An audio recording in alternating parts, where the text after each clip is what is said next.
L'histoire de fantôme que je vous propose aujourd'hui m'a été racontée par Émilie, une fidèle téléspectatrice de l'émission, que l'on remercie par ailleurs, qui m'a envoyé cette lettre au contenu plus que troublant. Cher Alexandre, je m'appelle Émilie, j'ai 38 ans et il m'arrive régulièrement de voir des choses que les autres ne voient pas. Des apparitions de personnes dont je suis la seule à ressentir la présence. Cet été, j'ai été le témoin d'un phénomène qui me perturbe encore aujourd'hui et dont j'aimerais vous parler. Je ne vais pas vous lire toute la lettre, mais votre histoire, Émilie, m'a captivé et j'ai décidé de la partager avec tous les téléspectateurs de Paranormal. Alors, bienvenue à tous dans ce nouveau volet de votre émission préférée, consacrée aux fantômes d'Émilie. Nous sommes au Pays Basque et plus précisément à Biarritz à l'été 2013.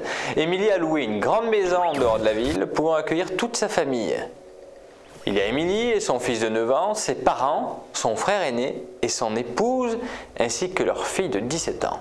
Le 19 août, en début d'après-midi, toute la famille décide d'aller à Biarritz pour se baigner. Ils prennent leur voiture et se garent au parking du boulevard du Général de Gaulle, le plus proche de la grande plage. On descend de voiture, on prend les serviettes et on attend l'ascenseur pour descendre au rez-de-chaussée du parking.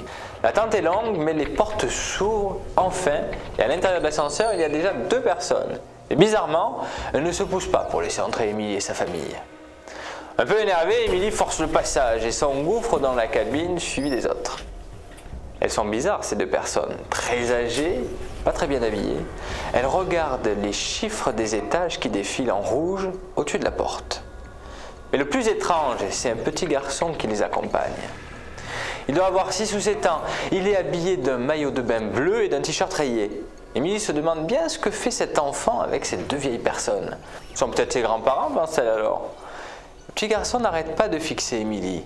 Peut-être lui en veut-il d'avoir bousculé ses grands-parents en entrant dans l'ascenseur. Émilie est gênée, elle s'apprête à lui présenter ses excuses, mais la porte de l'ascenseur s'ouvre déjà. Tout le monde sort de la cabine et chacun part de son côté. Émilie et sa famille à la plage et les autres on ne sait où. Il est 18h30. L'heure de rentrer a sonné. Émilie et sa petite troupe remballent les serviettes de plage et retournent au parking. Devant l'ascenseur, Émilie dit aux autres « J'espère qu'on ne va pas retrouver les 2 petits vieux. J'étais pénible à ne pas vouloir se bouger. Et puis, vous ne l'avez pas trouvé bizarre, ce petit garçon qui était avec eux ?» Tout le monde se regarde. « Quel petit garçon ?» demande le frère d'Émilie. « Le petit garçon en maillot de bain. Il m'a fixé du regard pendant toute la descente. » Mais non, répond la mère d'Émilie, il n'y avait que les 2 vieux. Émilie insiste, demande à son fils, qui lui répond avec un sourire un peu complice. Encore une de tes visions, maman? Ni les uns ni les autres n'ont vu le petit garçon. Pourtant, Émilie est sûre et certaine de ne pas avoir rêvé. Elle affirme dans sa lettre qu'il était bien réel et qu'il l'a regardé. En y repensant, Émilie croit que ce petit garçon voulait lui communiquer quelque chose. Et elle s'en veut de ne pas avoir essayé de lui parler. Pourquoi lui est-il apparu? Que voulait-il lui dire? Elle ne le saura peut-être jamais. Qui était ce petit garçon en maillot de bain qui est apparu à Émilie? Certainement un jeune enfant noyé sur la plage de Biarritz. Mais cela mériterait une petite enquête pour vérifier.